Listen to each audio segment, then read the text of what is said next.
이런 컨퍼런스를 가졌습니다. 사실 오늘은 우리 여러분 우리가 단체 UN 피스코가 어떤 단체인지 아시지 않습니까? 한반도 평화 번영 재단입니다. 우리가 어쨌든 이 전쟁의 위협을 덜어내고 이 한반도를 위해서 참 전쟁 없는 평화를 유지하고 남북이 서로 교류 협력해서 공동으로 번영을 이루자 하는 그런 단체. 그래서 남북이 실질적인 경제 협력을 할 수 있는 그런 단체를 만들자. 그러나 그것이 최종 목표가 아닙니다. 여러분 잘 아시다시피 우리 국가의 최종 결정적인 목표는 선진국으로서의 통일된 선진국을 만드는 겁니다. 통일국가를 만드는 겁니다. 여러분 우리 헌법 4조는 통일을 지향하는 것을 우리 목표로 하고 있습니다. 그래서 오늘은 우리가 참 통일을 지향하는 국가로서 참 무엇보다도 북한 헌법을 알아야 통일이 보인다라는 그런 주제로 그 최고 전문가인 그 이찬희 변호사를 모셨습니다. 여러분 잘 아시다시피 이찬희 변호사는 이 직전 대한변호사협회 회장을 역임하셨습니다. 그리고 그뿐만 아니라 바로 우리가 지금 이 모임을 갖고 있는 이 장소가 서울변호사협회 회장인데 2017년부터 2018년까지 이곳 서울변호사협회 회장도 지내신 분이고 이렇게 멋있게 참 이 건물을 잘 만들어 주셨다고 제가 알고 있습니다. 아마 친정에 오신 기분이니까 편안한 마음으로 오늘 좋은 강의를 해 주시지 않겠는가 이렇게 생각이 듭니다. 그런데 많은 변호사 중에 어떻게 우리가 이찬희 변호사를 모셨느냐. 이찬희 변호사는 변호사협회 회장을 하기 전에도 남북관계에 가장 관심이 많은 분이셨습니다. 그래서 북한 이탈주민 법률지원회 위원장도 하셨고 평화통일자문회 평통에서도 참 전문위원이 아니라 전문가로서 운영위원 분과 정책을 만드는 분과의 위원장을 하셨습니다. 그게 바로 통일법제분과위원장입니다. 그래서 통일법제와 관련해서는 최고의 권위자, 그리고 고맙게도 저희 UN 피스코에서도 지금 통일법제위원장을 맡고 계시기 때문에 아마 통일과 관련된 법제, 남북한의 헌법이라든가 이런 부분에서는 가장 전문가이기 때문에 오늘 여러분들에게 매우 좋은 시간이 되리라고 생각을 합니다. 요새 지금 우리 국내에서는 대장동 사건으로 많은 사람들이 혼란 속에 빠졌습니다. 어떤 사람들은 그냥 허탈한 심정이라고 합니다. 우리 서민들이라는 게 집 때문에 없는 사람은 없는 사람대로, 가진 사람은 또 집 하나 가졌다는 것으로 해서 여러 가지 고통을 많이 받고 있어서 참 부동산 문제 때문에 다들 참 어쩌면 불운하다고 생각을 하는 사람이 많은데 어떤 사람들은 투자를 해가지고 수백억씩 좀 대박을 쳤다 이런 이야기를 들으면서 이거 참 허탈한 그런 심정을 참 가지기 마련인데, 그런데 보니까 그 대장동에서 소위 로또를 맞은 대박을 친 사람들을 보면 우리 대한민국에서 최고의 법조인들이 다 거기에 관여해 있어요. 그래서 저는 제가 아는 법조인 중에서는 우리 이찬희 변호사가 최고 법조인인 줄 알았더니 아무리 봐도 거기 명단이 안 나와요. 거기에 그 최고 법조인은 못 되는 게 아닌가, 난 이런 생각이 들었습니다. 어쨌든 오늘 우리 이차지 변호사께서 참 우리가 통일을 향해서 가기 위해서는 꼭 알아야 할 북한의 법 그리고 우리 그 대한민국의 법 어떻게 다루고 그래서 앞으로 어떤 조화를 통합을 하기 위해서는 어떤 일이 필요한 것인가를 공부하는 그런 좋은 시간이 되었으면 합니다. 사실 제가 너무 장황하게 이야기를 했습니다만은 지금 이 시간 아마 한국이 지금 오후 4시가 넘었는데 지금 세계 각국의 시간으로 볼 때 그 미국 같은데 미국의 동부 같은 데에서는 아주 늦은 시간이어서 참여하기 참 어려운 시간이고 미국에서도 서부 쪽 뭐 샌프란시스코나 LA는 그도 새벽 시간이어서 그런 데로 조금 낮겠습니다만은 저기 구라파도 지금 이른 아침입니다. 그래서 참여하시는 분들이 어려운 시간인데도 오늘 보니까 함께 참여하시겠다고 많은 분들이 신청을 해 참여를 하고 계십니다. 어쨌든 오늘 우리 이차지 변호사의 좋은 말씀이 앞으로 남북관계를 진전시켜서 통일로 가는 그런 시기에 좋은 공부 시간이 되었으면 합니다. 어쨌든 많은 분들 함께 참여해 주신 여러분들에게 감사의 말씀을 드리면서 우리 사회자에게 넘기겠습니다. 오늘 여러분 이렇게 대면으로 많은 분을 뵙지는 못합니다만은 비대면으로 세계 각지에서 우리 독보 사회를 이끌어 주시는 지도자 여러분 그리고 저희 UN 피스코를 적극적으로 지원하고 계시는 회원 여러분들에게 만나게 된 것을 매우 기쁘게 생각하고 앞으로도 저희 UN 피스코는 시대의 흐름에 뒤떨어지지 않는 그래서 문화의 새로운 파라다임이 바뀔 때 우리가 현대인으로서 꼭 알아야 할 그런 여러 가지 상황을 항시 빠른 시간 내에 같이 공부하는 그런 시간을 전문가들과 명사들을 모시고 자주 갖겠다는 그런 말씀을 드리면서 제 인사의 말씀에 대하겠습니다. 여러분 정말 반갑습니다. 팬데믹 여러분 잘 이겨내시고 여러분 지금 어렵지만은 참 참고 이겨낸 사람이 승자가 됩니다. 그리고 지금 이 변화하는 세계를 빨리 이것이 무엇인가를 파악하고 거기에 대해서 적절한 준비를 하고 기회가 왔을 때 그 기회를 휘어잡는 움켜잡는 그런 여러분에 대해서 승리하는 여러분 그리고 모두가 행복한 우리 회원이 되기를 기대하겠습니다. 감사합니다. 네, 좋은 말씀 해주신 우리 이사님께 다시 한번 큰 박수 좀 부탁드리겠습니다. 자, 여러분 좀 많이 기다리셨습니다. 그 사이에 또 우리 또 시애틀의 박은미 위원님, 토론토에서 박전순 위원님, 또 우리 또 최기태 위원님 막 들어오셨는데 인사는 나중에 하고요. 우리 이찬희 변호사님을 큰 박수로 모시겠습니다.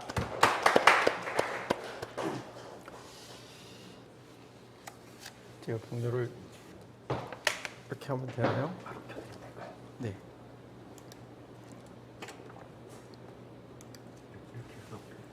네.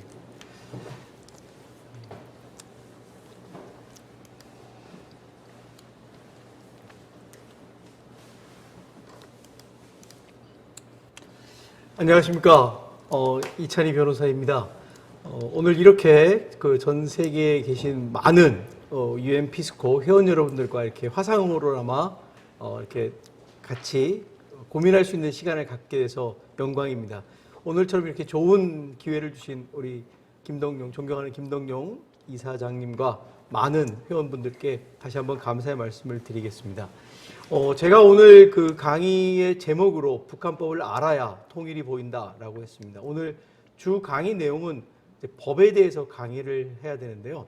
사실은 제가 지금 38년째 대학에 입학해서 법을 공부하고 사법시험에 합격해서 변호사로서 법으로서 먹고 살고 또 지금 대학에서 교수로 강의를 하면 38년 동안 법을 공부했지만 법은 아직도 어렵습니다. 그래서 아직도 어려운 법을 1시간 정도 강의 시간 동안에 말씀을 드린다는 게 과연 가능한지에 대해서 고민을 했는데 여러분들께서 이미 통일의 전문가시고 또 북한에 대한 많은 전문 지식이 있으시기 때문에 제가 법에 대한 지식을 좀 축약적으로 융합해서 오늘 강의에 여러분들과 함께 고민해 보는 시간을 갖도록 하겠습니다. 아까 방금 전에 우리 김동용 그 이사장님께서 말씀하셨는데 이 공간은 제가 서울지방변호사 회장을 하면서 외국에서 손님이 오시거나 아니면 국내에서 귀빈이 오실 때 영접하는 공간이고 또 저희 변호사의 임원들이 매주 한 번씩 이 자리에서 회의를 하는 그런 공간입니다. 마침 제가 평상시 앉았던 이 자리에서 그대로 강의를 하게 돼서 더욱 감회가 새롭습니다. 아까 말씀하신 대로 정말 친정에 들어온 기분인데요. 그래서 좀 편안한 마음으로 오늘 강의를 하도록 하겠습니다. 저는 지금 강사 소개에 나와 있듯이 통일과 관련된 통일법과 북한법을 전공을 했고요. 그 다음에 여러 가지 사회 활동을 하고 있습니다. 근데 그 중에서 제가 UN 피스코 통일법제위원장을 맡아서 정말 보람 있는 그런 시간을 가지고 있어서 다시 한번 저에게 좋은 기회를 주신 우리 이사장님과 모든 회원분들께 감사의 말씀을 드리겠습니다. 오늘 강의는 좀 어렵지 않게 제가 강의하려고 합니다. 다만 우리가 북한에 대해서 어느 정도 전문가들이시니까 북한 김정은이 최근에 본인이 이렇게 말을 연설 중에 졸거나 안경을 닦았다라고 해서 총살형을 시켰다는 그런 보도가 계속 있습니다. 그래서 여러분들께 그런 압박을 드리고 싶지는 않지만 오늘 강의에 우리가 북한답게 한번 집중해서 강의를 하시기를 부탁드리겠습니다. 그리고 요즘 최근에 유행의 넷플릭스의 드라마 오징어 게임처럼 어디선가 총구가 여러분을 향하고 있다라는 비장한 각오로 1시간 동안 저랑 같이 강의를 하셨으면 하는 생각입니다. 자, 오늘 제가 크게 강의를 할 주제는 크게 3가지입니다. 하나는 북한법의 특징과 기능, 두 번째는 남북한 헌법의 비교 및 법령의 적용 순위, 남북한에 있어서 법령의 적용 순위 어떻게 되느냐. 그다음 마지막으로 남북한을 통틀어서 우리가 법이란 무엇인가에 대해서 고민을 하는 그런 시간을 갖도록 하겠습니다. 아무래도 제가 변호사 협회장을 한 법조인이니까 여러분들과 마지막으로 법이란 무엇인가에 대해서 한번 고민하는 것이 전문가 초청 강연의 보람이지 않을까 싶습니다. 그래서 이 3가지를 제가 오늘 여러분과 함께 짧은 시간이지만 고민해 보도록 하겠습니다. 먼저 북한법의 특징과 기능에 대해서 말씀을 드리면요. 북한 이게 화면이 한꺼번에 네.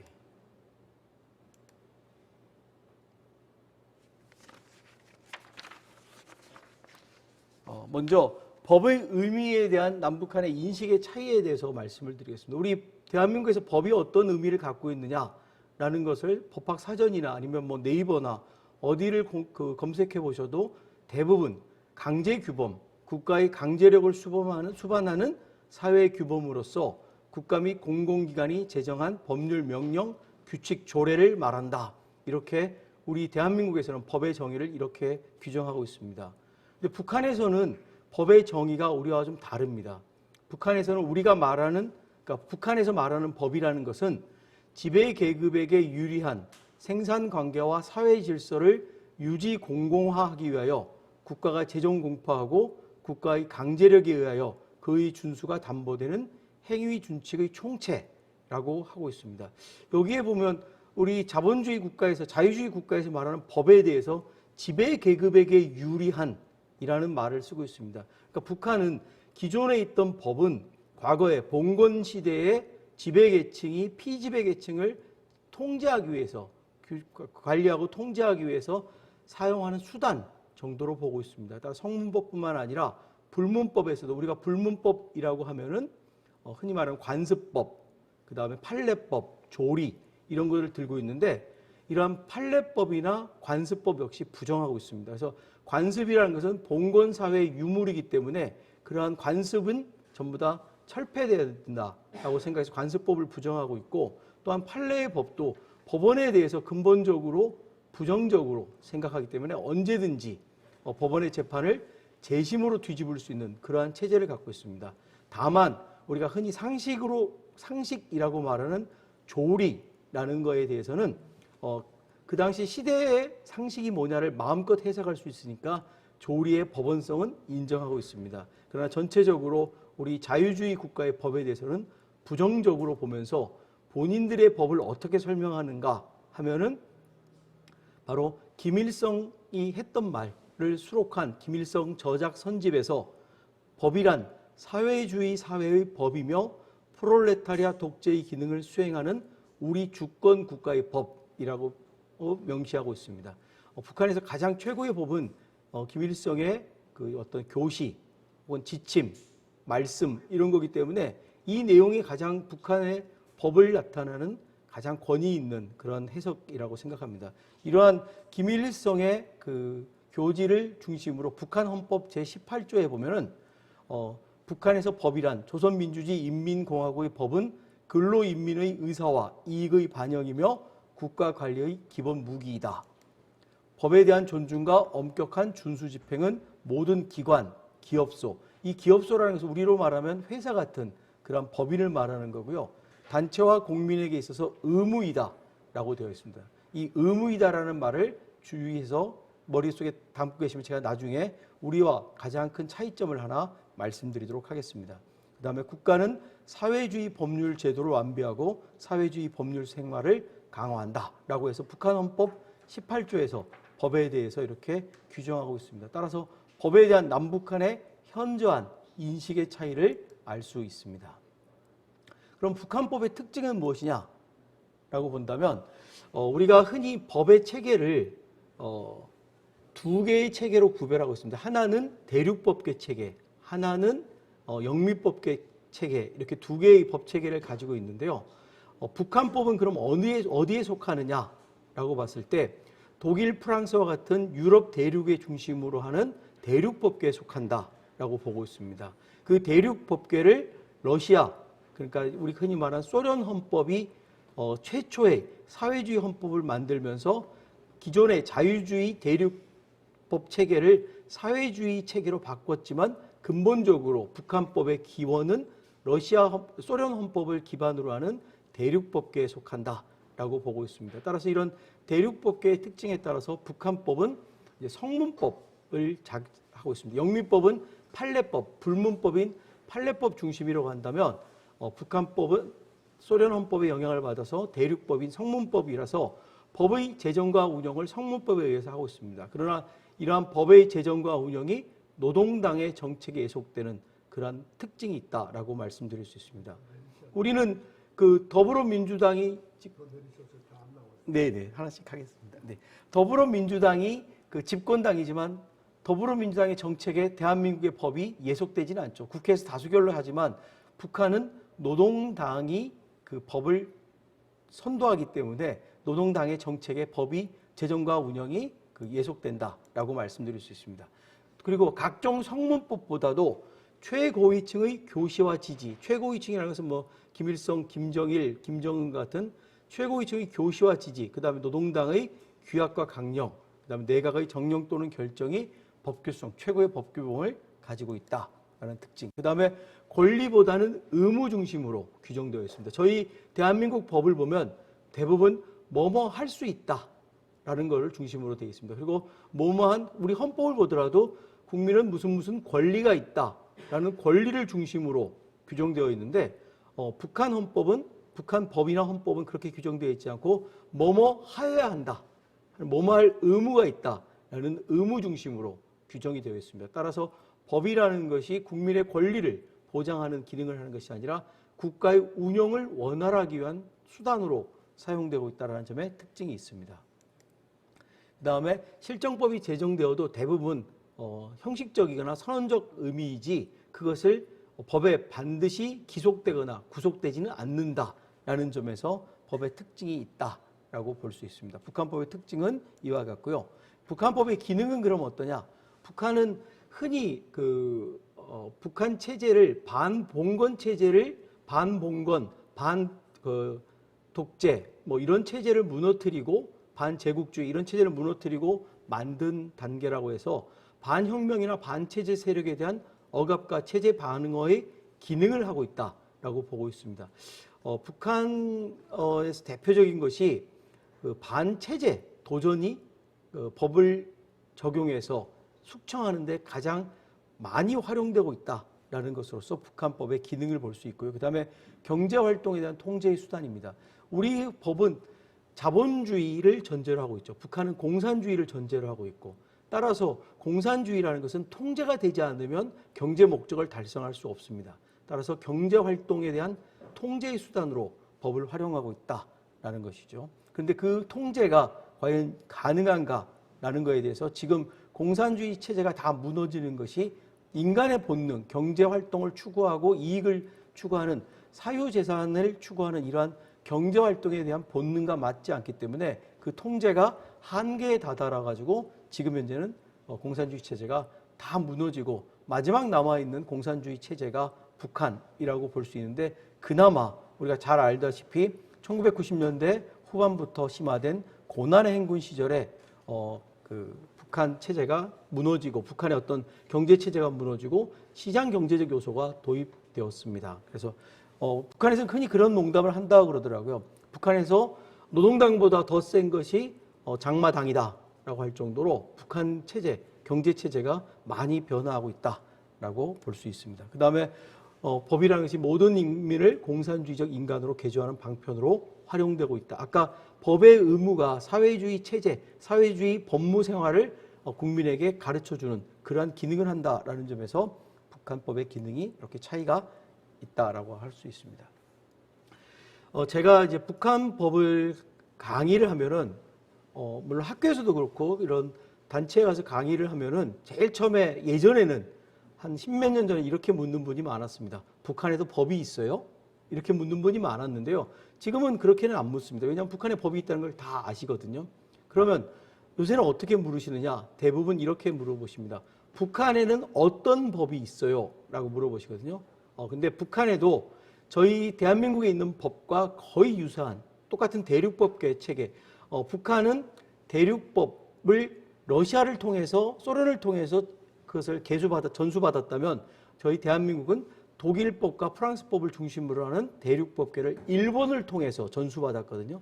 그렇기 때문에 사실은 같은 대륙법 체계입니다. 그래서 웬만한 법, 대한민국에서 우리가 그런 법, 뭐 저작권법이나 근로기준법이나 이런 뭐 하다못해 가족법이라든지 민법, 상법 이런 모든 법들은 북한에도 그대로 있습니다. 다만 법의 기능이 우리와 다르다는 점에 특징이 있습니다. 그래서 북한의 그 많은, 지금 대한민국의 법이 한 5,000개 정도 된다고 하는데 북한도 상당히 많은 법이 있습니다. 그러나 대한민국은 법을, 우리 법제처 홈페이지에 가면 대한민국의 모든 법을 다 알 수 있습니다.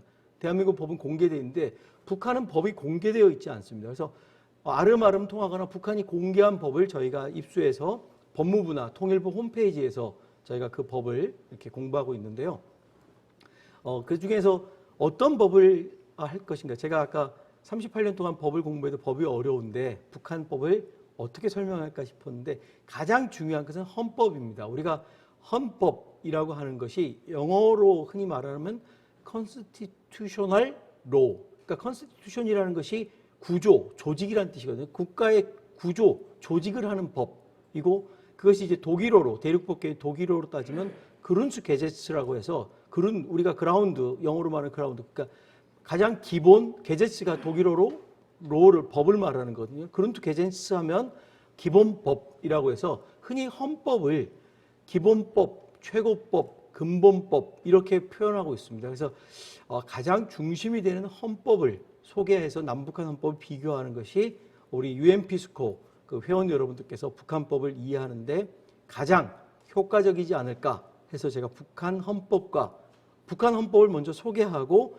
남한 헌법과 비교하는 그러한 시간을 갖도록 하겠습니다. 제가 원래 목소리가 맑고 낭낭하기로 유명한데 환절기에 감기 걸려 약간 쉰 목소리가 나고 있습니다. 그래서 여러분께서 그 점은 잘 양해해 주시고 약간 시차와 공간을 통해서 전달되는 과정에서 목소리가 변했다라고 생각해 주시면 고맙겠습니다. 제가 북한의 헌법에 대해서 이제 구입해 본 자료들 보면 거기 지금 여러분 보시는 화면에 보면 북한 조선노동당 출판사 혹은 법전 출판사라고 통해 가지고 북한 헌법이 출간된 표지들을 제가 몇 가지 이렇게 보여드렸습니다. 북한 헌법을 보시면 제목이 어떻게 되어 있는가 하면 조선민주주의 인민공화국 사회주의 헌법이라고 되어 있습니다. 그러니까 이것이 북한 헌법의 공식 명칭입니다. 남한 헌법의 공식 명칭은 대한민국 헌법이죠. 근데 북한은 거기에 자기의 정체성까지 포함하고 주체성까지 포함해서 민주주의 인민공화국 사회주의 헌법이라고 긴 헌법의 명칭을 붙이고 있습니다. 먼저 북한 헌법에 북한에서 그러면 헌법이라는 것이 어떻게 인식되고 평가되었나라는 점을 말씀드리면 북한의 법학사적을 보면 북한에서 헌법이란 국가 사회주도 공민의 우리는 국민이라고 표현하는데 북한은 일반적으로 인민, 법에서는 공민이라는 말을 쓰거든요. 국민의 기본적 권리와 의무, 국가 주권의 조직 및 실현과 관련된 사회관계를 규율하는 법, 헌법은 해당 국가의 기본법이다. 공화국 헌법은 우리나라 사회주의 법 체계에서 주도적 부분을 이루고 있으며 공화국의 기본법으로 되어 있다. 그러니까 헌법이라는 것이 기본법, 아까 제가 말씀드렸던 근본법, 기본법, 조직법으로서 최고법으로서 기능을 하고 있는 걸로 그 북한 헌법에서도 대륙법계에 따라서 성문법으로서의 헌법이 기본법, 최고법, 전체법 모든 걸 통괄하는 전체법을 성격을 갖는다라고 표현할 수 있습니다. 자, 그럼 북한 헌법은 어떻게 만들어졌느냐?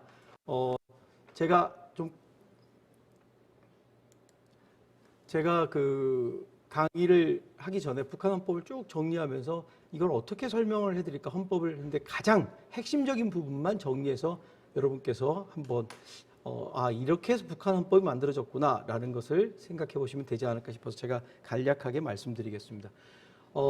남북한은 뭐든지 경쟁합니다. 북한이 무기를 만들면 남한도 무기를 만들고 뭐든지 경쟁하고 하다못해 세계 올림픽이라든지 아시안 게임에 나가면 남북한 경쟁이 반드시 이겨야 되는 그러한 경쟁이 있죠. 그래서 북한 선수들은 경쟁에서 지면은 이제 거의 생명에 지장이 있을 정도이기 때문에 더 열심히 하고 있는데 이러한 그 남북 간의 경쟁이 어떻게 시작됐는가 하면 국가를 수립할 때부터 시작되어 있습니다. 저희가 이제 1945년에 이제 해방이 돼서 북한에는 9월경에 이제 그 러시아를 등에 업은 김일성이 내려오고 남한은 미군정이 이제 들어와서 양국이 이제 자유주의와 공산주의 국가의 대리전 양상을 취했는데 45년부터 계속 이제 약간 신탁 통치 비슷한 이런 여러 가지 과정을 거치면서 1948년에 각 국가가 이제 그 정부가 수립하게 됩니다. 원래는 단일 정부 수립을 위해 수많은 노력을 하다가 김구 암살이라든지 여러 가지를 거쳐 1948년에 이제 남북한 각각 단독 정부가 수립되는데 이것도 경쟁입니다. 언제 수립되느냐라고 해서 남한은 1948년 8월 15일 남한 정부가 수립되었습니다. 북한은 1948년 9월 9일 날. 그래서 우리가 북한의 그 건국 정부 수립일이 9월 9일이고 그래서 얼마 전에 지났죠. 북한의 노동당 창건일이 10월 10일입니다. 이렇게 저희가 며칠이라도 앞서려고 하고 헌법도 똑같습니다. 대한민국 헌법은 1948년 7월 17일 우리가 제헌절이 7월 17일이잖아요. 북한 헌법은 1948년 9월 2일에 개최된 최고인민회의 제1기 제1차 회의에서 논의돼서 9월 8일 날 통과됐습니다. 9월 8일 날 통과되고 9월 9일 날 정부 수립 헌법에 근거해서 정부가 수립되어서 북한 헌법은 1948년 9월 8일 제헌헌법이 만들어지게 됩니다. 그때가 주체 37년.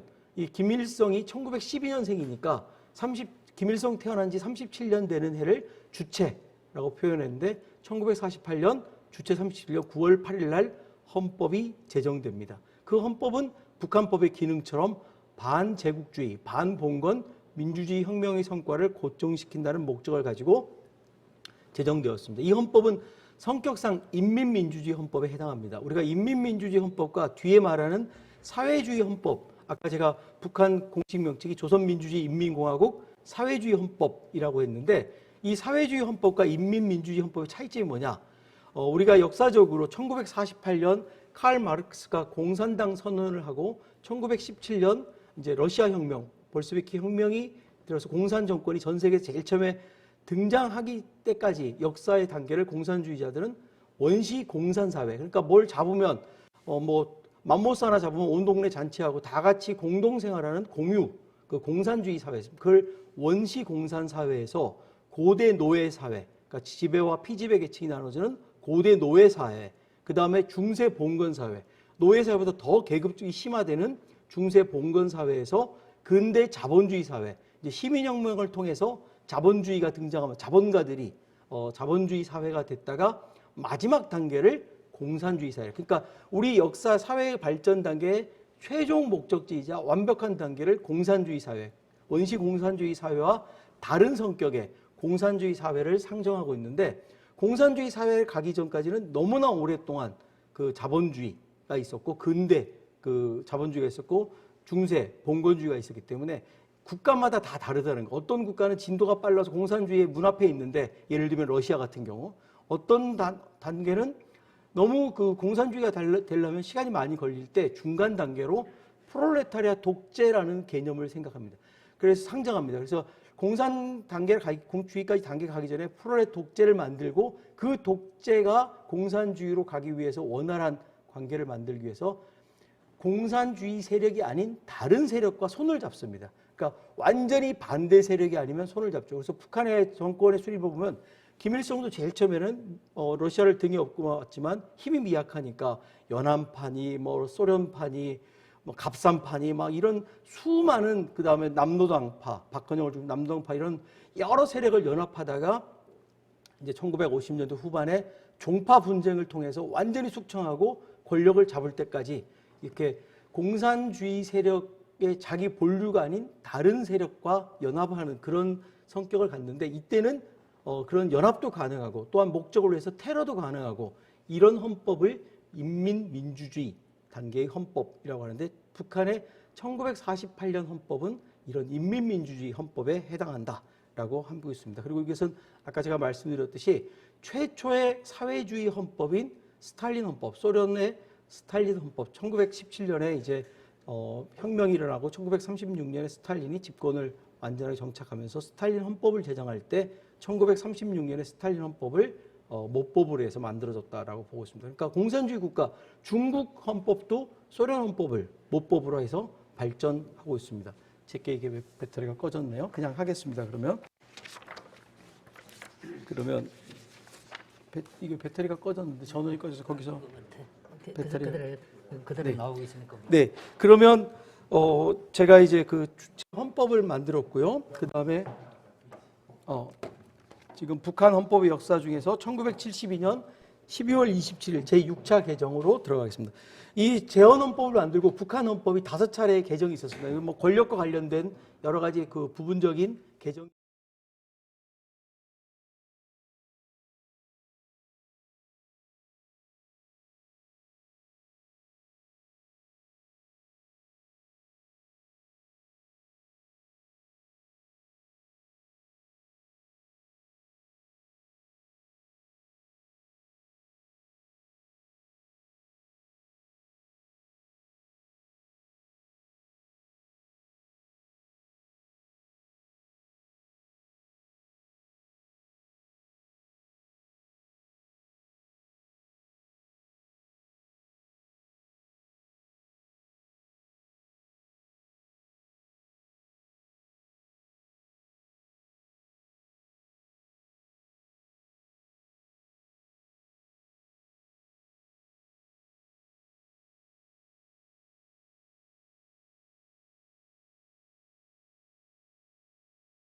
예를 들면 김일성이 태어난 4월 15일 같으면 뭐 태양절, 김정은이 태어난 날은 광명성절 해서 국가 공휴일들이 있지만 그 공휴일 중에 하나가 헌법절이라는 1972년 12월 27일 헌법을 개정한 그날을 하고 있습니다. 저는 그래서 대한민국을 만드는 기본이 헌법이었고 모든 법의 최고법이 헌법인데, 그 제헌절이 왜 대한민국에서는 국가 공휴일에서 빠졌는지 상당히 법률가로서 법조에 대해서 안타까움이 많습니다. 그리고 국민의 한 사람으로서도 안타까움이 많은데, 우리 UN 피스코에서 대한민국의 제헌절을 국가 공휴일로 만들어서 헌법 정신을 만드는 그런 운동을 한번 했으면 하는 생각이 듭니다. 그래서 우리 이사장님께서 한번 말씀해 주시면 저희가 법률가로서 열심히 우리 통일법제 위원들과 함께 만들어 보도록 하겠습니다. 1972년 이 12월 27일 헌법이 왜 중요한가 하면 아까 말한 인민민주주의 헌법에서 사회주의 헌법, 이제 좀 진화된 헌법이라고 사회주의 헌법으로 전환돼서 그 헌법에 사회주의라는 말을 쓰기 시작했고요. 그 다음에 수도를 서울에서 평양으로 변경했습니다. 우리가 되게 의아한 게 북한이 제일 처음에 48년에 평양에서 국가 만들고 정부 수립해놓고 왜 이렇게 72년에 와서 평양으로 수도를 변경했냐. 통일을 할 거로 생각해서 수도를 원래 대한민국의 수도인 서울을 수도로 해놨다가 통일이 좀 멀어질 것 같다라고 72년에 헌법으로 평양으로 변경했고요. 그다음에 조선노동당의 우월적 지위를 헌법에 명시적으로 표기했습니다. 그다음에 가장 중요한 두 가지가 있습니다. 주체 사상을 헌법에 명문화하기 시작했습니다. 그러니까 1972년에 이제 아까 말씀드린 김일성이 종파 분쟁에서 완전히 상대방들을 모두 숙청하고 이제 남은 반대 세력을 완전히 제거한 후에 권력을 독재화하면서 헌법을 이제 본인을 중심으로 만들어서 국가 주석이라는 개념을 헌법에 등장시키고 국가 주석에게 모든 권한이 집중되는 그런 국가 주석제를 도입했습니다. 그리고 김일성을 신격화하는 주체 사상을 헌법에 최초에 도입하기 시작했습니다. 그러니까 국가 주석을 만들어서 모든 권한이 집중되게 만들고 김일성을 주체라고 만들어서 이제 북한을 이끌어가는 가장 중요한 것은 아버지인 김일성, 어머니인 노동당, 그 다음에 자식인 북한 국민 이렇게 만들어 놓으면 우리가 이걸 사회적 대가정론이라고 하는데요. 이런 걸 만들어 놓으면 폐륜이 아닌 다음에 부모한테 덤빌 수가 없잖아요. 그러니까 북한 국민은 아버지인 김일성과 어머니인 노동당에 거역할 수 없게 이렇게 헌법상으로 만들어 놓는 계기가 72년 헌법절에 12월 27일 6차 개정에서 이루어졌습니다. 제가 한 가지 이제 나중에 자료 화면으로 넘어갈 건데 대한민국 헌법이 1948년 7월 17일 날 이제 그 공포 시행됐다고 했는데 저희 대한민국 헌법상에서도 아주 중요하고 또 치욕이라고도 할 수 있고 여러 가지 대한민국의 민주주의를 후퇴시킨 헌법을 1972년 유신 헌법으로 꼽고 있습니다. 우리 존경하는 김동영 이사장님께서 그 헌법을 막기 위해서 정말 많은 노력을 하셨는데 박정희 정권의 권력을 독재화하기 위해서 1972년 유신헌법을 만들었습니다. 유신헌법이 며칠 날 만들어진지 아십니까? 나중에 자료 화면을 나중에 보시면 아시겠지만 1972년 12월 27일 바로 북한의 6차 개정이 있는 날 동시에 남한에서도 유신헌법이 이루어졌습니다. 그러니까 제가 보니까 역사적으로 좋은 거를 배우려면 엄청난 노력을 해야 되는데 나쁜 거는 쉽게 배우는 것 같아요. 그러니까 이 독재라는 것도 북한이 김일성이가 저렇게 정보상으로 헌법을 개정해서 국가 주석을 하고 주체사상을 도입해?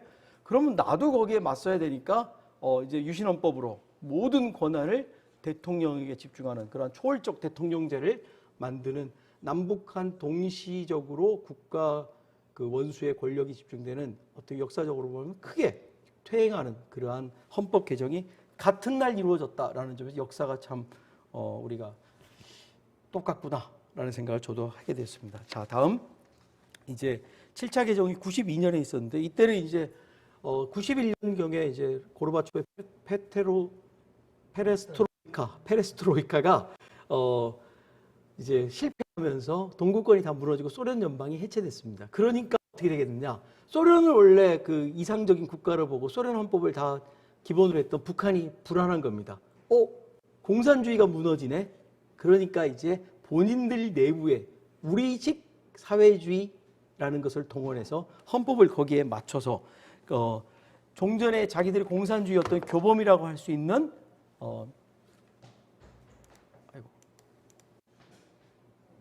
교범이라고 할 수 있는 그런 마르크스 레닌주의를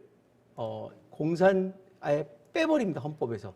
공산주의를 빼버리고 이제 김일성의 주체 사상을 가장 중심으로 그렇게 표현을 하고 있습니다. 그럼 이제 이때 제일 처음에 1964년부터 김정일이가 1960년에 김일성 대학 정치학부를 나와가지고 1942년생인 김정일이 1960년에 김일성 대학 정치학부를 들어가서, 그러니까 아버지가 만든 대학에 들어간 거죠. 뭐 그래서 가서 64년에 졸업을 하면서 최초로 조선노동당 조직지도부 지도원으로 공직을 시작합니다. 그러다가 이제 북한에서 제일 노동당의 제일 중요한 두 축이 조직지도부하고 선전선동부입니다. 김현정이 그래서 부부장을 맡고 있는 선전선동부가 중요한데, 나중에 74년경에 선전선동부 부부장으로, 우리나라로 말하면 이제 그 실권자로 들어가면서 이러한 그 권력의 핵에 들어가는데, 그렇게 한 십몇 년, 20년 가까이를 하면서 후계 수업을 받아서 이제 김정일로, 그 김평일이라든지 뭐 이런 이복 형제들과의 권력 투쟁에서 완전히 이기고 권력의 후계자로 들어가면서 1992년 헌법에 김정일이 후계체제 구축을 목적으로 들어가게 됩니다. 그래서 김정일 후계체제 구축을 목표로 해서 김정일이 국방위원회라는 권력기관을 장악하면서 할 수 있게 들어가게 됐고요. 그 다음에 1998년 지금 전원에 문제가 있어야 잠깐 자료 화면이 보이시는지 모르겠는데, 98년 9월 5일 제8차 개정 김일성 헌법을 한번 틀어봐 주시기 바라겠습니다. 제가 1994년에 공군 장교로서 군복무를 94년 7월 31일자로 군복무를 마치게 됐는데요. 그래서 제가 공군 장교는 한 3개월 정도 전역 전에 뭐 취업도 준비하고 여러 가지 뭐 복학도 여러 가지 준비하라고 해서 3개월 정도 집에서 쉬고 있는데, 김일성이 1994년 7월 8일 사망을 했습니다. 이제 군대에 징크스가 있거든요. 내가 복무 중에 김일성이 사망하거나 누가 사망하면서 남북 관계가 긴장되면 제대가 연장된다. 제가 정말 김일성이 나를 이렇게 안 도와주나. 내가 7월 달 제대해야 되는데 7월 8일에 사망해서 그때 전군 비상령이 걸렸습니다. 그래서 제대 전에 뭐 아니면 휴가 갔던 장병들이 속속 그 부대로 기대하고 있습니다라고 MBC 뉴스 데스크를 포함해서 하니까 저희 아버님이 야 너는 왜 안 가냐. 그래서 제가 부대에 연락했더니만 아직까지 공부는 안 와도 된다고 그래가지고 제가 있었는데, 제가 그래서 너무나 명백하게 그 94년 7월 8일 김일성의 사망일, 사실 이 중에 혹시 뭐 친구나 뭐 지인의 사망이나 뭐 생일이라든지 아니면 할아버지 할머니 돌아가신 날을 기억 못하시는 분 많은데, 저는 김일성 사망일을 기억합니다. 그건 아마 제가 북한법을 전공하라는 그 먼 신의 계시가 아니었나 싶은데요. 그렇게 94년에 김일성이 사망하고 김정일이 이제 권력을 장악해 나가는 시간이 필요합니다. 그러다가 결국 98년쯤에 완전히 권력을 장악하면서 그 권력을 장악한 것을 헌법에 표시하면서 98년에 헌법 개정을 하게 됩니다. 이때 제8차 개정이 있는데, 이때 헌법의 명칭을 김일성 헌법, 그러니까 죽은 아버지에 대한 예우로 김일성 헌법이라고 이름을 붙이면서 결국은 김정일 체제의 공고화를 하는 그러한 헌법 개정이 한번 이루어집니다. 그리고 92년 헌법에서 본인이 차지했던 국방위원회 권한을 대폭 강화해서 모든 권한이 국방위원회로 소속되고 본인을 국방위원회 위원장으로서 외부적으로 표시하는 그러한 헌법 개정을 98년에 하게 됩니다. 다음 이제 2009년에 제9차 헌법 개정이 있었습니다. 아까 제가 말씀드린 북한 경제가 붕괴되는 것이 98년 후반에 고난의 행군 시절입니다. 그때는 김정일이 권력을 잡은 이후에 정말 온갖 수재와 가뭄이, 홍수와 가뭄이 번갈아 가면서 일어나면서 국민 100만 명이 굶어 죽었다, 아사했다라는 그러한 뉴스가 나올 정도로 그때 정말 북한 경제가 붕괴 직전에 있었습니다. 그러다 보니 북한 경제를 이끌려면은 일반 국민을 다 공산주의 방식으로 할 수가 없어요. 그래서 가장 중요한 것은 군대다.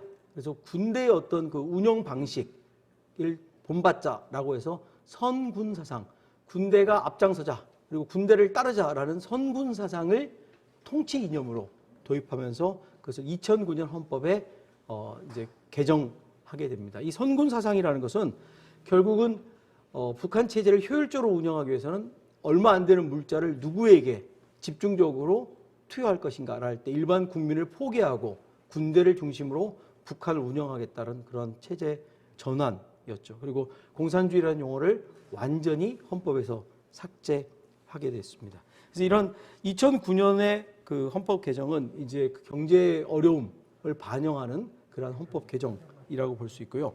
다음 10차 개정은 뭐 중요하지 않습니다. 이건 다만 제가 법조인이니까 북한 헌법의 최고재판소와 최고검찰소를 만드는 것이고, 뭐 간단히 말씀드리면 북한에 변호사가 있느냐라는 의문을 많이 가지고 계시죠.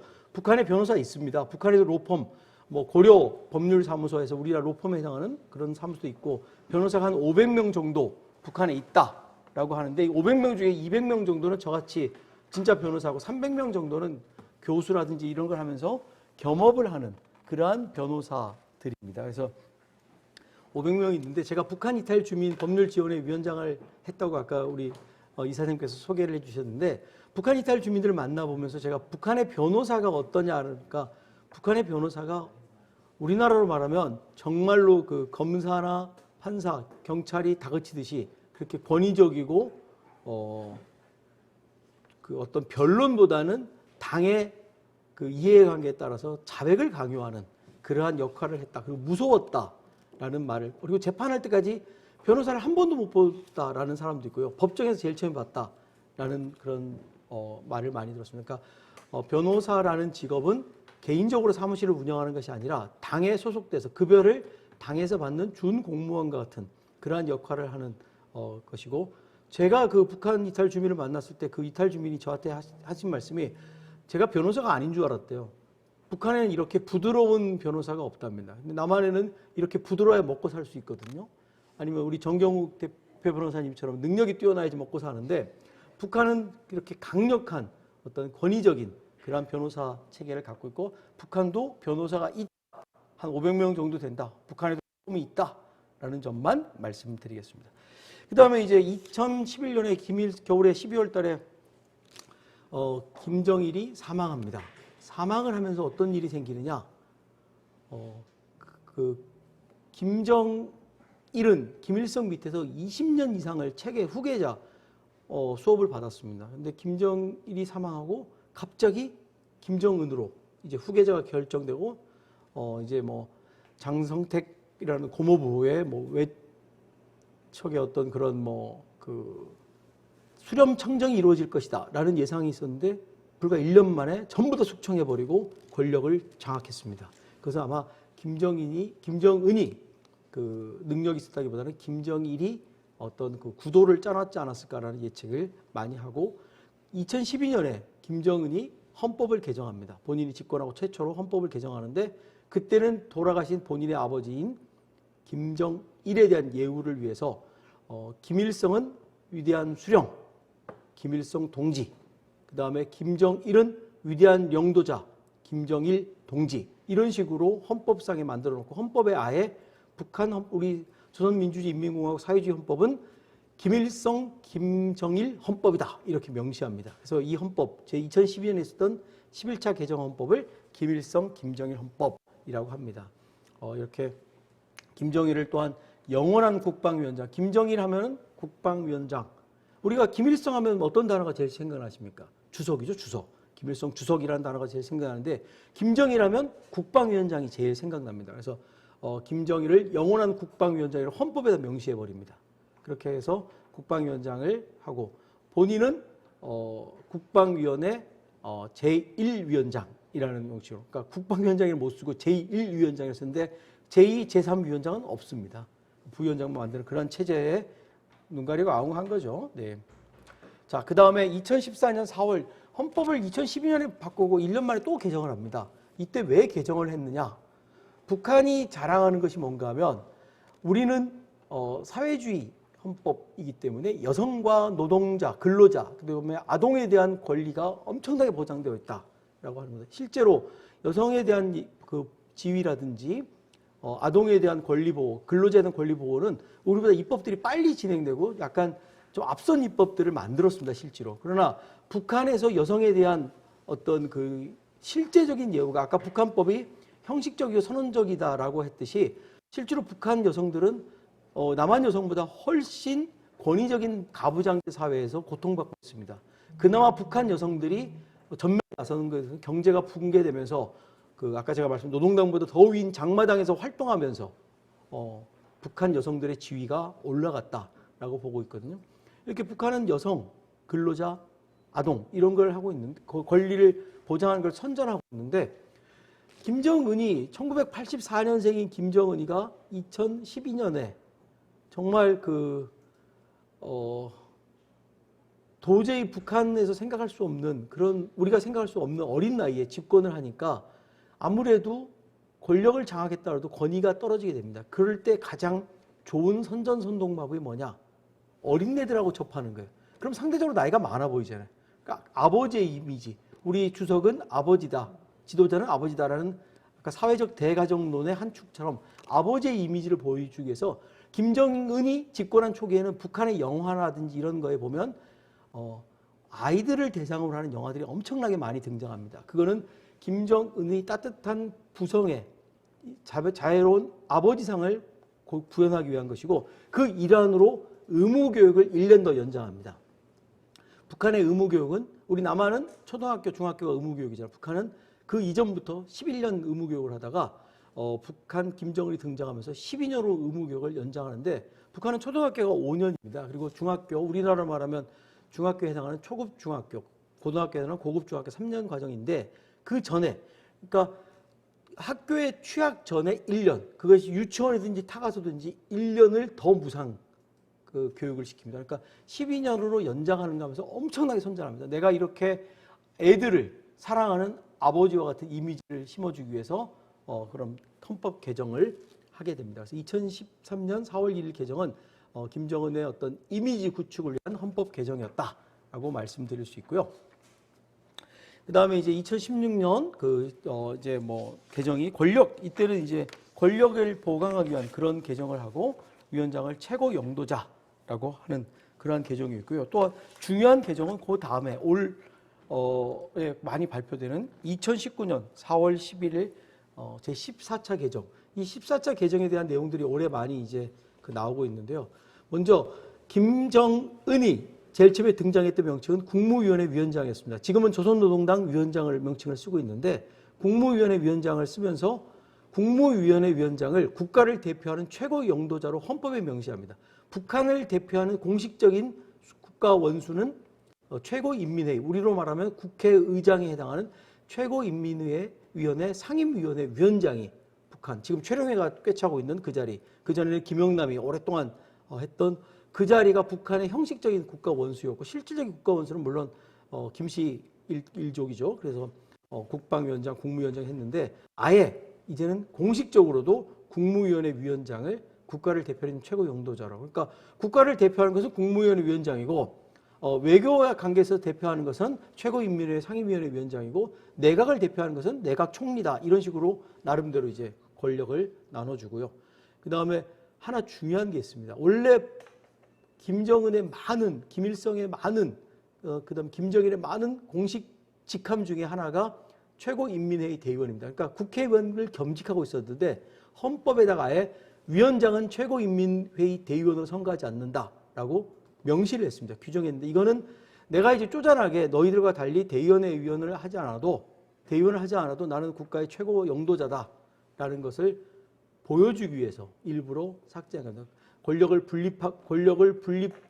분립의 정신을 반영한 것이 아니라 권력이 집중됐다라는 것을 선언하는 그런 의미고, 아까 제가 이제 2009년 헌법 개정에 있어서 선군 사상을 도입했다고 했는데 그 선군 정치의 한계가 이제 드러나면서 선군 정치를 폐지하고 조선 노동당을 가장 앞세우는 선당 정치로 이제 변경하면서 2019년 헌법 개정에 그러한 내용을 쓰기 시작했습니다. 이렇게 북한 헌법의 최근 14차 개정, 물론 수정 보충이 한 번 더 있긴 했지만 14차 개정까지 제가 간략하게 설명을 드렸고, 대한민국 헌법의 역사는 이제 이렇게 재헌국회 5월 10일 재헌국회에서 7월 17일 날 대한민국 헌법이 제정되었고 여러 가지 이 헌법 개정 중에 많은 부분 우리 존경하는 김덕용 의장님께서 삼선 개헌 반대부터 시작해서 정말 많은 유신헌법 반대 많은 활동을 하셨고 1987년에 이제 헌법 제정에 큰 역할을 하셨습니다. 근데 저는 좀 아쉬운 게 아까 재헌절도 아쉽지만 헌법 개정도 북한은 지금 2019년까지 헌법 개정이 계속됐고 올 초에 있었던 조선노동당 당대회에서 그 헌법 정신에 따라서 여러 가지 당 규약도 변경하고 했거든요. 근데 저희는 87년에 개정하고 아직도 손을 못 대고 있습니다. 국민의 기본권이라든지 특히 헌법상 영토조항, 우리 헌법상 영토 3조에 대한민국 헌법 3조에 있는 대한민국 한반도와 그 부속 도서를 한다는 영토조항 때문에 북한 주민의 법률상의 지위를 대한민국 국민으로 할지 아니면 북한 국민으로 할지 아니면 제3지위를 할지 여러 가지 논란이 되고 있는 헌법상의 여러 가지를 정리하지 못하고 국민의 기본권도 현대에 맞는 벌써 거의 35년 전 헌법을 지금까지 적용하는 그런 규정이 되고 있는데 권력 다툼을 하느라고 헌법 개정을 하지 못하고 있어요. 그러니까 대한민국 헌법도 이제는 여야가 합의해서 헌법 개정을 해야 될까라는 생각을 북한 헌법을 공부하면서 또 북한 헌법을 여러분께 소개해드리면서 저도 생각해 봤습니다. 북한 헌법의 비교, 요거는 이제 뭐 자유주의와 사회주의국 헌법의 일반적인 내용인데요. 가장 여러분들께서 이 자료를 제가 이 자료를 우리 UNPeaceCo 홈페이지에 올려드릴 테니까 저작권을 절대로 주장하지 않을 테니까 마음껏 활용하시면 되는데요. 다른 내용들은 여러분들이 보시면 좀 이해하실 수 있는데 이 회의주의적 낙관주의 이게 좀 이상할 겁니다. 왜 헌법에 대한 접근 태도가 자유주의 국가는 회의주의적이고 사회주의 국가가 왜 낙관주의가 반대로 잘못 쓴 게 아닌가? 이게 오타가 아닌가? 이렇게 오해하실 수 있는데 자유주의 국가는 국가 권력이라든지 권력자에 대해서 회의적입니다. 국가 권력이 클수록 내 기본권이 침해된다라고 하니까 저 권력을 제한하는 것이 내 기본권을 확대하는. 그래서 1215년 영국의 마그나 카타 이후의 헌법 개정의 역사는 국민의 기본권을 확대하고 국가 권력을 축소하는, 그러니까 권력자에 대한 회의적인 태도로 접근하기 때문에 자유주의 국가의 헌법은 근본적으로 권력에 대한 접근을 회의주의적으로 하고 있는데 사회주의 국가는 나를 따르라, 나를 믿으면 너희들을 다 잘 먹고 잘 살게 해주겠다라고 하는 낙관주의적 그런 성격을 갖고 있습니다. 따라서 이 헌법에 대한 접근 태도가 다르다라는 거고요. 그 다음에 다양한 자유주의 국가는 다양한 정부 형태가 대통령제, 의원, 내각제, 이원집 정부제 다양한 게 있는데 사회주의 국가는 회의제 정부 형태입니다. 형식적으로는 권력자, 독재자가 있지만 국무위원회, 국방위원회, 중국도 그렇고 소련도 그렇고 제일 위원회로 마치 합의의 과정, 이것을 저희가 이제 민주적 집중제라고 하는데 이제 나눠주는 것처럼 하면서 막상 권력은 한 사람이 갖고 있는 그런 집중제 권력을 취하고 있고요. 그다음에 이제 헌법의 양식과 표현을 북한 헌법을 혹시 보신 분이 계신지는 모르겠지만 저희 법무부나 통일부 홈페이지 가면 다 북한 헌법을 다 보실 수 있거든요. 북한 헌법을 보면은 여러분께서 아마 쉽게 이해하실 수 있습니다. 대한민국 법제처에 들어가서 대한민국 헌법을 보시면서는 이게 무슨 말인가, 이런 용어가 어떤 뜻인가를 찾아보셔야 되는데 북한 헌법은 그냥 처음부터까지 쭉 읽힙니다. 왜냐? 헌법이라는 것이 일반인들의 이해 영역이라고 생각해서 그 표현 양식이 그냥 우리가 일반 쓰는 말도 소박한 표현 양식으로 쓰고 있습니다. 이제 남북한 간의 언어의 사투리의 차이 때문에 이해가 못하는 부분이 있을지 모르겠지만 그 문장 자체는 북한 주민이라면 누구나 쉽게 볼 수 있는. 그러나 우리 대한민국 헌법은 법률가들이 해석해야 되는 그런 점에서 좀 차이가 있다라는 점의 특징이 있습니다. 헌법의 구성과 관련돼서는 요거는 좀 여러분께서 한번 주의 깊게 보셔야 될 게 대한민국 헌법은 전문이 있고 유구한 역사와 빛나는 전통에 빛나는 우리 대한국민은이라고 시작되는 헌법 전문이 있고 북한 헌법은 서문에 위대한 영도자 위대한 수령 김일성 동지와 위대한 영도자 김정은 동지의 주체가 구현된 사회주의 국가이다라는 자기들의 어떤 특성을 나타내는 당장 김일성 김정일이 등장하는 그런 점에서 차이가 있지만 가장 큰 차이점은 이 전문 서문 말고 1장부터 10장까지 대한민국 헌법은 129조로 이루어졌고 북한 헌법은 172조로 이루어졌는데 순서를 보십시오. 제일 처음에 전문 다음에 대한민국 헌법은 총강이 나오고 2장에 국민의 권리와 의무가 나오고 있습니다. 국민의 기본권이 무엇인가를 가장 먼저 설명하고 있는데 북한은 1장에서 정치, 2장에서 경제, 그 다음 계속 문화, 국방 5장쯤에 가야지 국민의 기본 권리와 의무. 그러니까 법이라는 것이 국민의 권리를 보장해 주는 것이 아니라 체제를 유지하기 위한 것이다라는 것이 그 헌법전의 구성 순서에서도 명백하게 차이가 있다라는 점에서 이걸 보면 될 것 같고요. 이런 기본적인 인식의 차이 때문에 법령의 앞부분이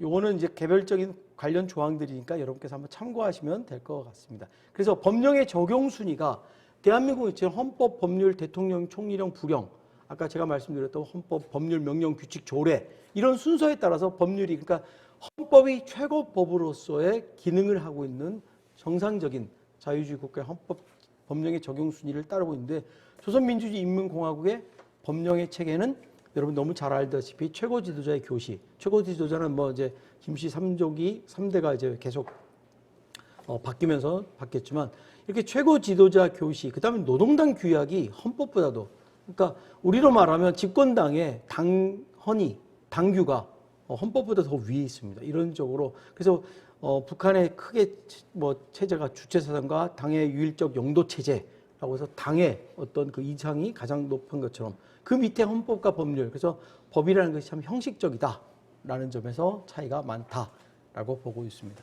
제가 숨가쁘게 한 50분간에 걸쳐서 남북한 헌법의 비교를 말씀드렸는데요. 지금까지 제가 말씀드린 거는 그냥 오늘 이 자리에서 여러분께서 법이라는 것이 이렇고 남북한 헌법이 이런 거구나라고 생각하시고 그냥 휘발유처럼 이렇게 날리셔도 괜찮습니다. 여러분들이 각자의 영역에서 다 전문가들이시고 우리 사회에서 리더시기 때문에 그건 여러분들의 원래 전문성이기 때문에 제가 여러분들의 전문성을 따라갈 수 없듯이 이 법에 대한 제 생각은 여러분께 그냥 전달을 드린 거고 정말 중요한 것은 그러면 법이라는 것이 무엇인가? 저렇게 이찬희 변호사가 50분간 쉬지도 않고 뭐 말을 했는데 법이라는 것이 무엇인가? 라는 걸 먼저 제가 간략하게 설명드리는 것이 오늘 강의의 가장 큰 성과가 있고 이 부분은 여러분께서 앞에 있던 50분을 잊으시더라도 이 10분은 기억을 해주시길 바라는 마음으로 제가 법이란 무엇인가에 대해서 짧게 10분 동안 말씀드리도록 하겠습니다. 법이란 무엇인가? 여러분 이 글자가 어떤 글자인지 아십니까? 이 글자를 아시는 분이 계시면 정말 그분은 한학의 대가시거나 아니면 미리 답안을 보신 분입니다. 이거는 법자의 고어입니다. 법. 우리가 흔히 말하는 법자 있잖아요. 법률할 때 법자의 옛날 글자인데요. 원래 중국의 그 한자는 상형 문자이기 때문에 여러 가지 형상을 글자에 담아 놓습니다. 이건 어떻게 되어 있느냐? 물 숫자. 옆에 보면 물 숫자가 있죠. 이렇게. 물 숫자와 옆에 있는 어떤 글자가 하나 있고 밑에 보면 가을 거자가 있습니다. 물 숫자와 가을 거자 여러분 쉽게 아실 수 있는데 이 옆에 있는 글자가 무슨 글자인가 라고 보실 때 이거는 바로 여러분 광화문에 가면 경복궁 앞에 어떤 동상이 있죠. 그러면 어떤 분들이 이렇게 말씀하세요. 이순신, 세종대왕. 근데 그 광화문 경복궁 바로 정문 앞에 보면 해태라는 동물이 있습니다. 관악산의 그 화기를 막기 위해서 해태를 경복궁 앞에다 만들어 놨다고 하는데 이 해태 보신 분 계십니까? 해태 보신 분 계시면 제가 요새 집값이 폭등하고 있는데 저희 집을 팔아서 경품으로 드리겠습니다. 혹시 해태 보신 분 계시면 아마 미국에서도 못 보셨고 브라질에서 못 보셨겠죠. 뭐 지금 글로벌 하니까 혹시 그 외국에서 해태 보신 분 계시면 혹시 뭐 봉황을 보신 분은 계실지 모르겠지만 해태 보신 분은 없을 거라고 생각합니다. 다행히 저희 집을 지키게 돼서 다행입니다. 근데 이게 해태 태자 혹은 해태 치자입니다. 여러분 이렇게 이게 사슴 녹자 비슷하게 생겼는데 해태 태자, 해태 치자인데 여기 위에 보면 광화문에 있는 해태는 뿔이 없습니다. 원래 전설 속의 해태는 이렇게 뿔이 있다고 합니다. 왜 뿔이 있느냐? 중국에 보면 요순 시대라고 가장 이상적이었던 시대가 있는데 그 요순 시대에 지금 말하면 판관 포청장 같은 그런 고요라는 우리가 고요하다 할 때 그 고요라는 관리가 살았습니다. 이 관리는 판결을 하고 법을 집행하는 그러한 관리였는데 이 관리가 데리고 다니는 영험한 전설 속의 짐승이 바로 해태였답니다. 그래서 고요가 범죄자를 잡아서 내 죄를 알렸다라고 판단을 해서 만약에 죄가 있다라고 해서 유죄라고 하면 이 해태가 이 뿔로 그 사람을 들이받아서 물에다가 빠뜨려서 사형을 집행하는 그러한 전설에 따라서 이 법법자가 등장한 겁니다. 그러니까 해태의 뿔로 물에다가 던져서 보내는 그러한 글자가 되는데 이렇게 법법자를 쓰면 누가 이 글자를 쓰겠습니까? 글자 쓰는데 한나절 걸리잖아요. 외우기도 힘들고. 그래서 법법자를 이렇게 간략하게 줄였습니다. 딱 중요한 두 가지만 남겨서 하나는 물수와 갈거. 근데 왜 물수와 갈거? 해태는 글자가 복잡하더라도 약자체, 간자체를 쓸 수 있는데 왜 물수와 갈거만 남겼느냐? 제가 생각하기에는 법이라는 것은 물과 같은 법의 특성은 물의 특성과 같다. 같다라고 생각합니다. 어떻게 같으냐? 바로 물의 특성이 어떤 거냐라고 하면 중국의 이제 노장 서상의 노자가 이런 말을 했습니다. 상선약수. 최고의 선은 물과 같다. 이게 같을 약자, 만약 약자인데요. 최고의 선은 물과 같다라는 노자의 말을 했는데 왜 이렇게 물에 대해서 강조를 했을까라고 본다면 첫째, 물의 특성 중에 겸손함이 있습니다. 물은 어떠한 경우라도 위에서 아래로 흐르게 되어 있습니다. 물을 밑에서 위로 모터로 올려도 결국은 밑으로 물은 흐르게 되어 있습니다. 혹시 밑에서 그 위로 흘러가는 저절로 흘러가는 물을 보신 분 저한테 연락하시면 아까 그 경품 다시 드리도록 하겠습니다.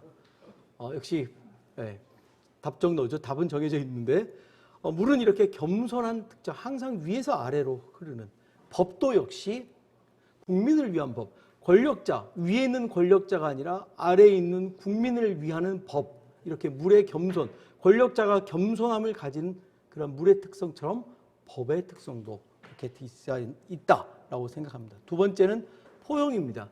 물에는 빨간색 물감을 넣으면 빨간색이 되고 파란색 물감을 넣으면 파란색이 됩니다. 우리 사회가 지금 정말 예를 들면 성별, 남녀라는 성별, 그다음 노소, 그다음에 직업, 출신, 수많은 더 넓게 하면 인종과 민족이라는 이러한 정말 우리 사회가 많은 이질적인 요소를 가지고 우리 사회를 유지하고 있는데 이거를 하나로 만들려면 포용을 해야 됩니다. 바로 법이 이러한 사회 통합의 기능을 해야 됩니다. 사회 통합의 기능을 한다는 것은 우리 사회의 다양한 구성원들을 하나로 묶어서 법이라는 이름하에서 운영하는 원칙, 합의를 이끌어내는 것이고 그 전제는 바로 평등입니다. 너는 어느 지역이기 때문에 안 돼. 너는 나이가 많아서 안 돼. 너는 어려서 안 돼. 너는 얼굴 피부가 까매서 안 돼. 너는 키가 작아서 안 돼. 너는 종교가 뭐라서 안 돼.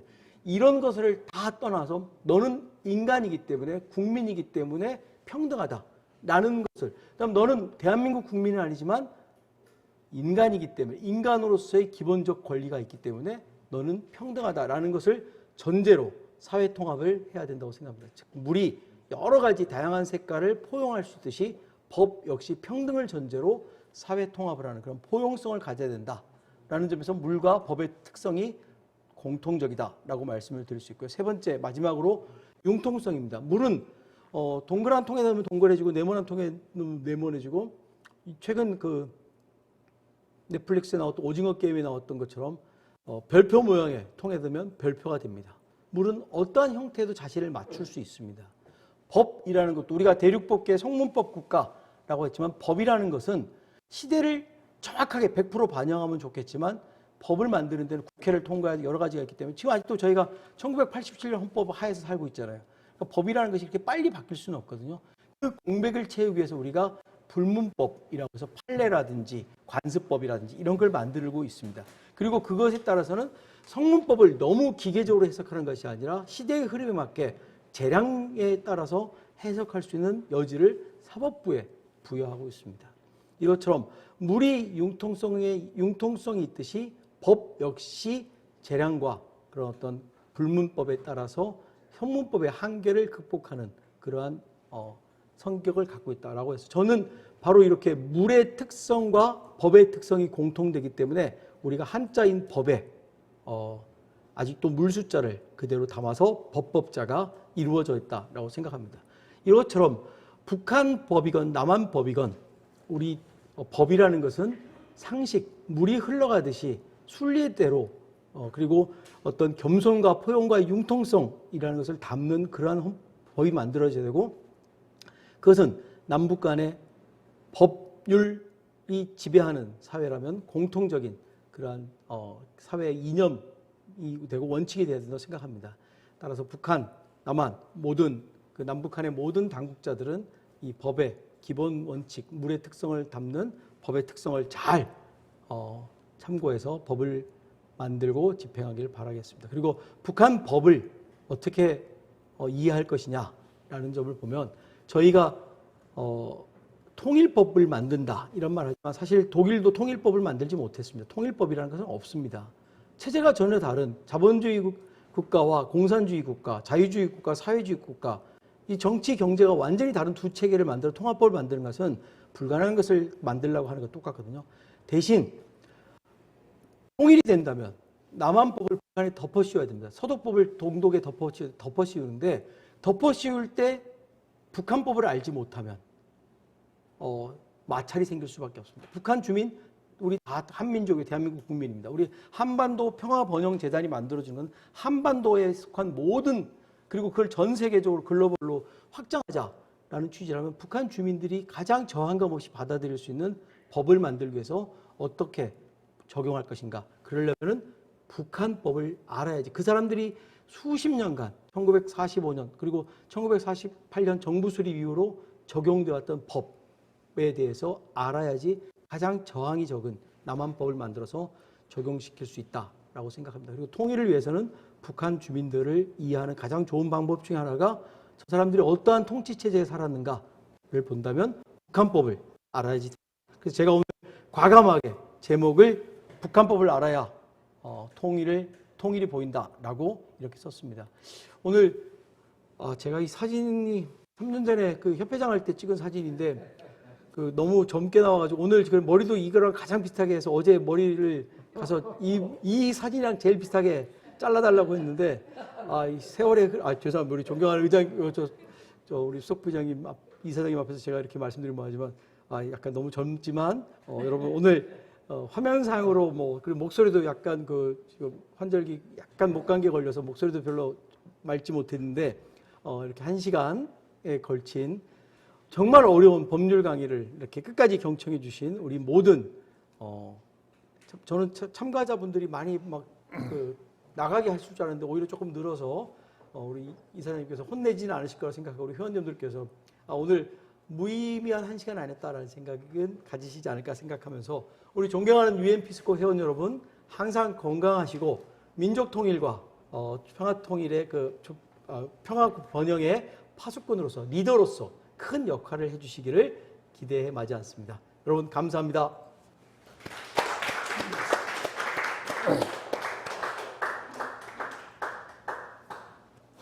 이찬희 변호사님이 아주 명강의 새 남을 명강의였습니다. 말씀하시는 사이에 채팅방에 몇 분이 말씀을 해주셨는데 지금도 여전히 목소리 좋습니다. 힘을 좋습니다. 감사합니다. 내용 너무 감사합니다. 라는 채팅의 글들이 올라와 있습니다. 자, 우리 이찬희 변호사님께 다시 한번 감사와 또 좋은 열심히 준비하신 데 대해서 감사의 박수 다시 한번 해드릴까요? 저도 들으면서 인민이라는 말을 많이 들어봤지만 국민이라는 말은 오늘 사실 저 처음 듣습니다. 국민 거기에서도 공화국 인민 그런 줄 알았더니 국민이라고 그러고 또 아주 큰 제안을 해주셨는데 그 제언들을 국가 공인을 하자는 그 말씀이 진짜 우리 피스코가 해야 하는 게 아닌가 라는 생각도 이제 가져봤습니다. 그런 거는 나중에 또 우리 이사장님의 마무리 멘트에서 듣기로 하고요. 혹시 좀 질문하실 분 계시면 채팅방도 좋고 아니면 화면에 손을 들어서 또 이 현장에 계신 분도 좋습니다. 간단한 멘트 하실 분이나 질문하실 분 계시면 손을 들어서 말씀을 해주시기 바랍니다.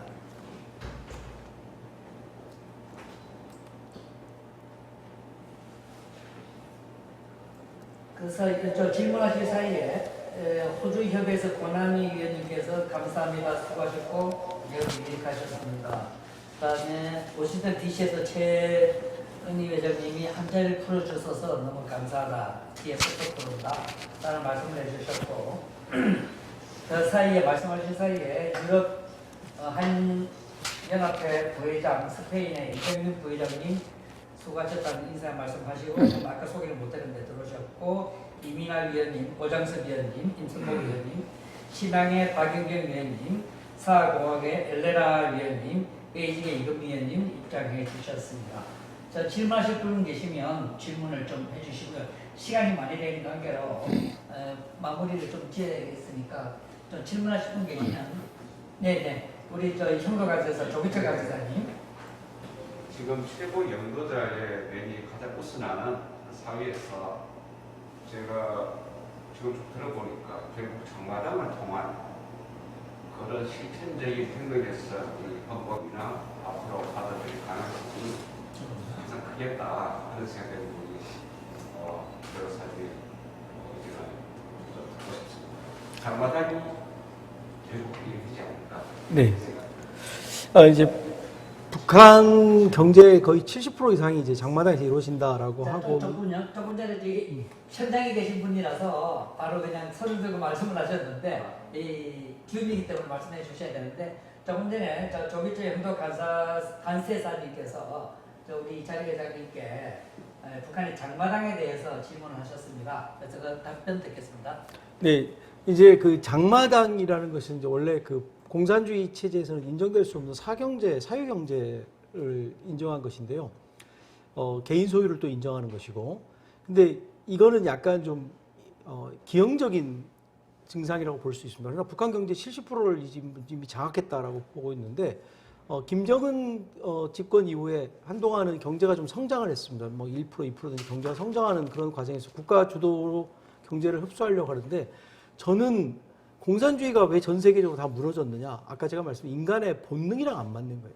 이익을 추구하고 그 이익을 통해서 자아를 실현하는 그런 본능이랑 안 맞기 때문에 결국은 앞으로도 계속 장마당 경제와 혹은 그와 유사한 뭐 북한도 물론 돈주라고 하는 그런 자본가들이 있긴 하지만 여러 상태의 그 어떤 경제 주체들의 그 서로 뭐랄까 이렇게 융화 이런 걸 통해서 점진적으로 변화하고 북한도 어느 시점에선간 그것을 이제 중국식이라든지 그래서 중국식 그 개방 뭐 이런 걸 하고 있는데 아직까지는 체제에 대한 자신감 이런 게 부족하기 때문에 그렇게 못 하고 있는데 결국은 중국식이라든지 혹은 베트남식이라든지 이러한 그 개방 정책이 이루어지지 않을까 싶습니다. 그 전 단계로서 장마당 계속 기능할 거라고 저는 생각합니다. 네.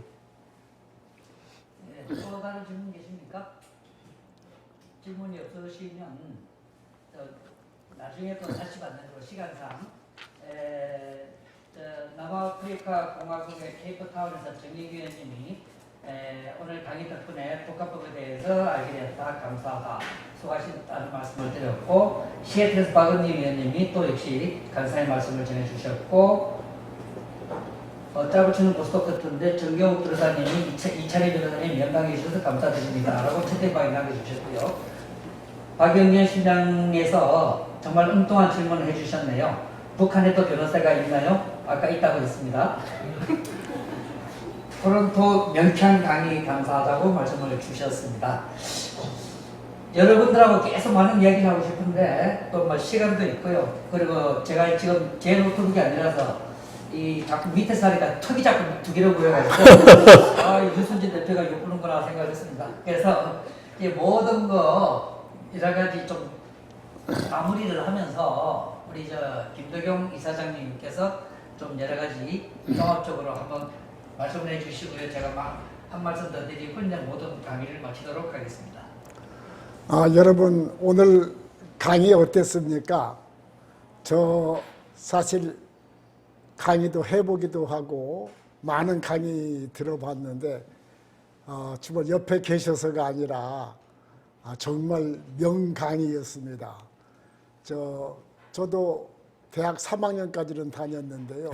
법도 공부한다고도 가서 좀 강의도 들어보고 했는데 여태 참 제가 남북관계에 관심 많이 가졌다고 하지만은 북한의 법에 대해서 오늘 제대로 제가 그 개념을 파악하는 정말 좋은 공부하는 시간이 되었습니다. 저로서는 제가 최근 몇 년 들었던 강의 중에서 정말 최고의 강의를 들었다고 정말 오늘 아주 흐뭇합니다. 이거 일찍이 모셔서 이런 강의를 들었어야 하는데 늦긴 했지만 오늘이라도 우리 회원들과 이런 강의를 듣게 돼서 정말 잘 됐다. 이런 생각이 듭니다. 그리고 사실 저는 법이라는 그 글자에 고어가 이런 고어체가 있는 걸 미리 몰랐습니다. 그리고 저는 흔히 법자를 법이라는 것은 물같이 흘러가는 흘러가게 자연스러운 것이어야 한다. 이렇게 그냥 알고 있었어요. 그런데 혜태가 정말 좀 처받아서 그 범법자를 처벌하고 이런 이야기를 하시고 그 법자의 그 물이라는 것이 상선약수, 다시 말해서 최고의 선은 물 같은 것이어야 한다라는 데서 법법자가 왔다라는 말씀을 들으면서 법 철학에 대한 개념을 다시 한번 좀 이해할 수 있게 된 것이 저로서는 아주 오늘 큰 소득입니다. 실제 우리 유엔 피스코가 한반도 평화 번영을 위한 재단인데 앞서도 제가 말씀을 드렸지만은 우선 전쟁 없는 평화가 중요한 것이고 그리고 서로 협력해서 공동 번영을 가지는 것도 중요하지만 최종적으로는 통일을 이루어야 하는데 통일 헌법을 어떻게 만들어야 할까 이런 생각을 전부터 좀 한 일이 있었습니다. 그런데 정말 통일된 헌법, 북한 주민도 흔쾌히 따라오고 또 우리 남쪽 우리 동포들, 우리 국민들도 당연히 우리가 추구하는 가치를 실현할 수 있는 그런 법을 만들려면은 정말 북한의 법을 알아야겠다. 그래야 북한 주민들도 만들어진 통일헌법을 따르지 않겠는가. 그러면서 정말 여태까지 통일헌법을 생각하면서도 북한법이 무엇인가, 어떻게 만들어졌는가 이런 부분에 대해서 제가 관심을 가지지 못하고 있었다는 것, 정말 이제 좀 내가 그렇게 좀 부족했던가 하는 생각을 오늘 한번 다시 해보는 기회가 되었습니다.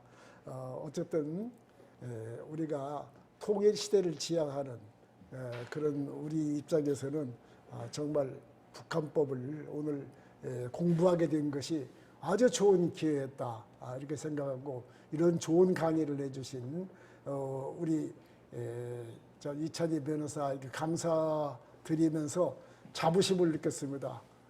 이 이찬희 변호사가 저희 유엔 피스코의 법제위원장, 통일법제위원장인데 정말 우리가 유엔 피스코가 정말 좋은 분들 잘 모시고 있죠. 잘 짜여졌죠. 저는 아주 자랑스럽게 생각을 합니다. 오늘 좀 이 시간 함께 해주신 세계 각지에 계신 우리 피스코 회원 여러분 이렇게 인사를 드리고 앞서 말씀드린 대로 금년 가기 전에 더 좋은 시간을 만들겠다는 약속을 드리고 오늘 강의해 주신 우리 유엔 피스코 통일법제위원장 이찬희 변호사께 많은 박수를 보내주셨으면 합니다.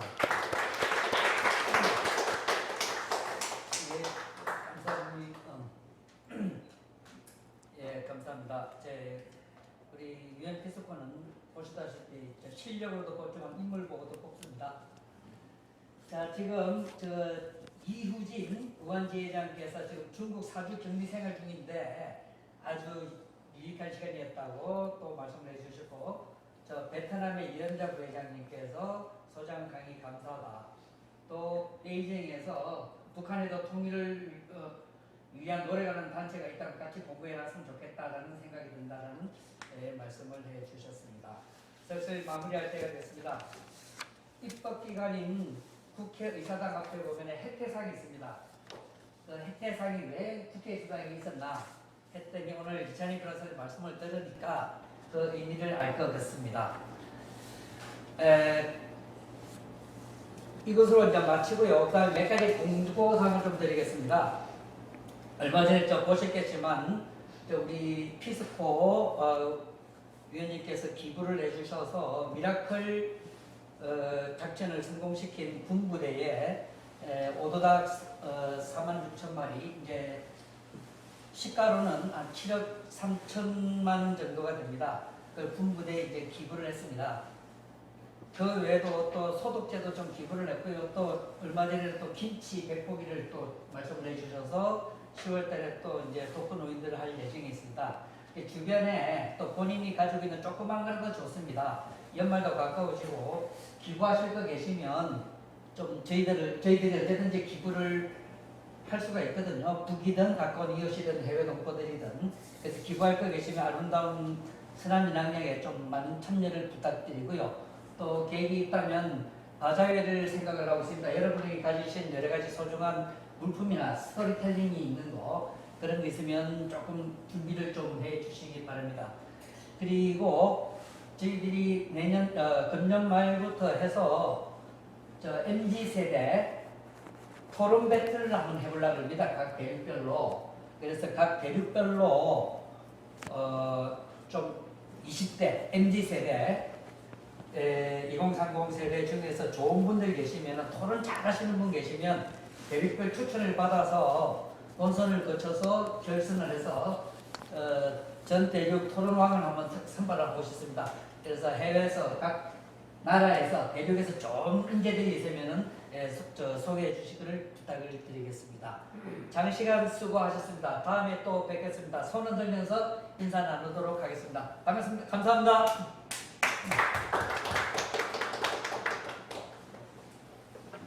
그럼 이사님 감사합니다. 아이고.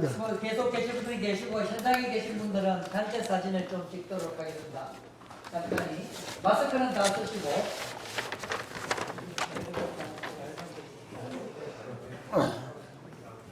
그래서 아이고 내가 입었는데 나 뭐 그냥 편하게 그냥. 아이고 인사부터 나고. 아이고. 또 이제 넘어지죠. 마스크는 쓰시고. 감사합니다.